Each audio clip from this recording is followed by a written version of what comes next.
You know that good grip on MCQs is very important to succeed in physics. The motive of my channel is to boost this skill for you. So please subscribe to my channel for more videos like that. In today's video, we are going to discuss units and dimensions MCQs. Initial MCQs will be very easy. The level of difficulty will rise gradually. So let's start. Here is the first MCQ in front of us. The dimensions of light year are. We know that light year is the distance travelled by light during 1 year, and distance has the dimensions of length. So option B is the correct option. Next MCQ.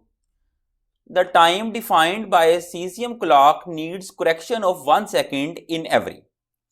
This MCQ is knowledge based and you should know that cesium clock is very accurate. It needs correction of 1 second after every 3000 years. So option C is the correct option. Next MCQ. The dimensions of Planck's constant are. You must know that Planck's constant has the dimensions of angular momentum. In case if you don't know, you can use this formula. E is equal to hf. F is the frequency here and it is the reciprocal of time period. So E is equal to h over time period and h is equal to energy multiplied by time period.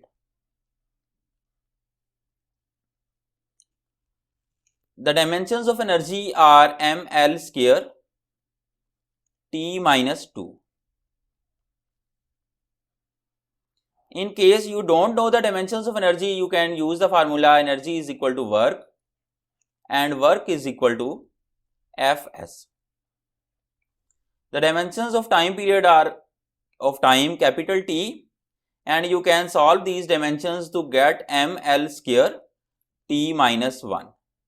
So dimensions of Planck's constant are ml square T minus 1. Option B is the correct option. Come on to next MCQ.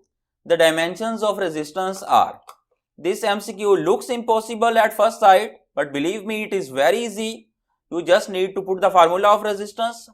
Resistance is equal to voltage over current or potential difference over current, and we defined potential difference as energy per unit charge, and we can write current as it is.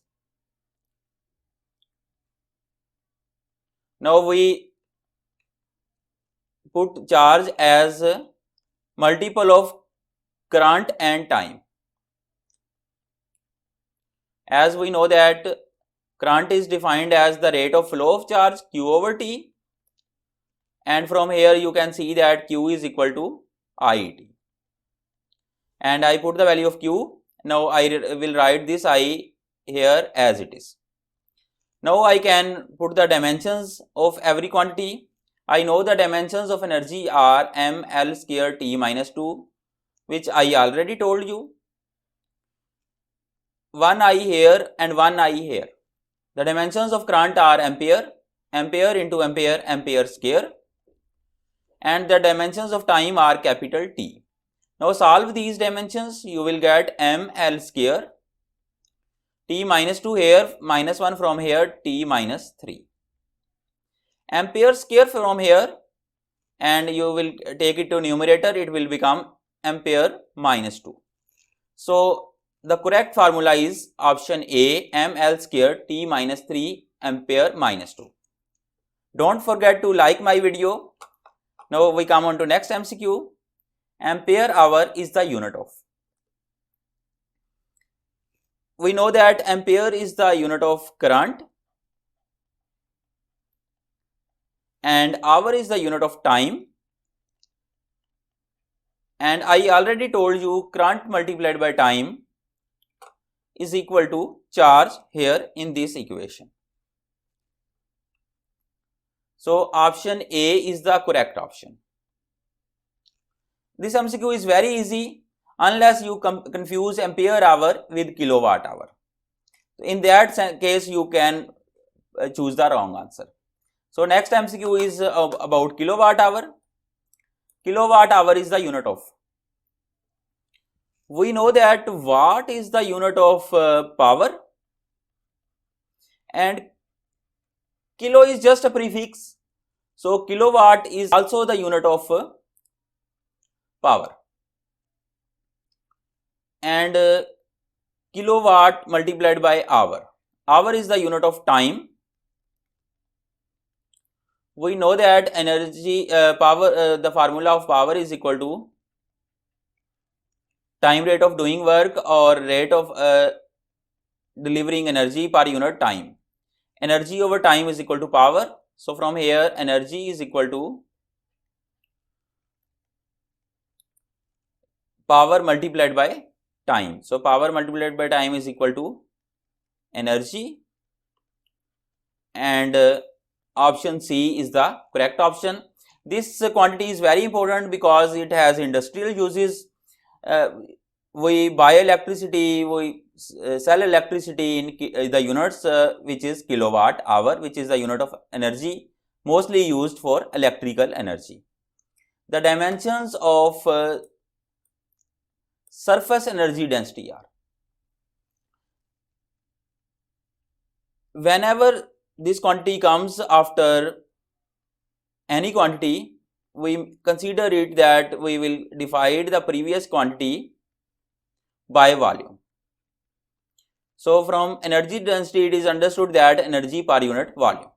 But here it is not only the energy density, it is actually the surface energy density.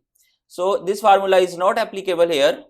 By surface energy density we mean that energy over surface, and surface has the units of area. It means that energy over area. So dimensions of surface energy density are of energy over area.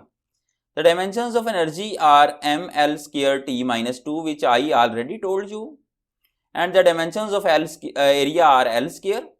Cancel it, you will get mt minus 2. So option B is the correct option. Here is our next MCQ. The volume of a cubical box of length 1 centimeter. A cubical box is a box whose all the sides are equal, and it means that its length is 1 centimeter, its height is 1 centimeter, its width is 1 centimeter. When we will apply these calculations into volume, we will get the result 1 centimeter cube. Now all the answers are given in meter cube, so we have to convert centimeter cube into meter cube. 1 centimeter is equal to 10 raised to power minus 2 meters. Apply cube on both sides. 1 centimeter cube is equivalent to 10 raised to power minus 2 cube, which is equal to 10 raised to power minus 6 and meter cube. So option C is the right option here. Now come on to the next MCQ. If the units of length are x centimeter, then volume of 1 centimeter cube will become. Actually this MCQ can be solved by many formulas, but I will tell you a general formula which can be applied to any other MCQ as well. So here it is given as 1 centimeter cube, you take it as 1 L cube, as the dimensions of volume are L cube. So it is 1 L cube, and it is given that in new system x centimeters is the length. So you will write as L dash is equal to x times the length of original system. Now find the inverse equation from here. L is equal to L dash over x. Put this value of L into here and you will get L dash over x whole cube. The result will be L dash cube over x cube. L dash cube is just the dimensions of volume in new system, or just you can say that it is unit, and actual answer is 1 over x cube. So option D is the correct option. Here we will consider a similar MCQ like this, and you will understand this formula a little bit better. The density of material in CGA system is 20 gram per centimeter cube. in a system in which the units of mass is 50 grams, units of length is 10 centimeter, the density of material is. So first of all, write the dimensions of density, which is m into L minus 3. Here it is given that it is in 20 in the original system, so write 20 here. Now we know that mass in new system m dash is equal to 50 times of the mass of the original system, and length in the new system is equal to 10 times the length of original system. Now find inverse equations from here. You will get m is equal to m dash over 50 and L is equal to L dash over 10. Put these value into here. You will get 20 m dash over 50 L dash over 10 cube. Sorry, minus 3 power. So when we will solve it, we will get 20 m dash over 50 L dash to raise power minus 3 and 10 to raise power minus 3. Take this 10 raised to power minus 3 into numerator, it will become 10 raised to power plus 3 or just 1000. Cancel it, you will get 20 here, 20 into 20 is equal to 400. So option D is the correct option. So this is the next MCQ. It is your homework. You apply this method which I already told you and find the answer, and option B 16 units is the correct answer. If AT square plus BT cube is equal to distance covered, here T represents time, the dimensions of A over B are. The thing you need to know to solve this MCQ is that after every plus, equal or minus term, there is a new term. So here there are two plus, one plus sign, one equal to sign, and there are three terms separated by these symbols. And when there are terms written like that, all the terms have the same dimensions. This is the main consideration. From comparing the dimensions of AT square to distance, you can find the dimensions of A, and BT cube to distance, you can find the dimensions of B, and finally the dimensions of A over B. But this formula is lengthy, and to save time, just compare the dimensions of these two terms. So when we are doing rough work, we can just write AT square is equal to BT cube, and from here A over B is equal to T cube over T square. I told you that when we are doing in rough, why? Because actually these terms are not equal, their dimensions are equal, and we are just considering dimensions for this MCQ. So as long as you are doing rough work, this is okay. So A over B has the dimensions of T cube over T square, which is equivalent to T, and T has the dimensions of time, so option B is the correct option. Next MCQ looks slightly difficult, but believe me, it is not as difficult as it looks. The main thing you need to consider is that here C is subtracted from T. So from C minus T, you can say that C and T has the same dimensions. So C has the dimensions of T, which is equivalent to capital T. So when we compare the options here, only one option here in which C has the dimensions of capital T. These are the dimension, and here respectively is not written in the question, but we will imagine that respectively is true. So dimensions of A are in this line, B are in this line, and C are in this line. So just finding the dimensions of C, we can calculate that option B is the correct option. You can also calculate the dimensions of other quantities, and you will finally see that all the dimensions are correct. A has the dimensions LT minus 2, B has the dimensions L, and C has the dimensions T. Here is our next MCQ. If x is equal to A minus B and delta A and delta B are the uncertainties in the measurements of A and B, then the maximum percentage uncertainty in the value of x will be. This MCQ looks very difficult at first sight, but just focus on what you know. You know that when two quantities are subtracted like that, their absolute uncertainties will be added to find the absolute uncertainty of the answer. So delta x will be equal to delta A plus delta B. Very simple, just first step is done. Now you want to find the maximum percentage uncertainty in the value of x. So formula of percentage uncertainty is equal to absolute uncertainty over value multiplied by 100%. So put the values here. Delta x is equal to delta A plus delta B. X is equal to A minus B from here multiplied by 100. Split these two terms and you will get option D.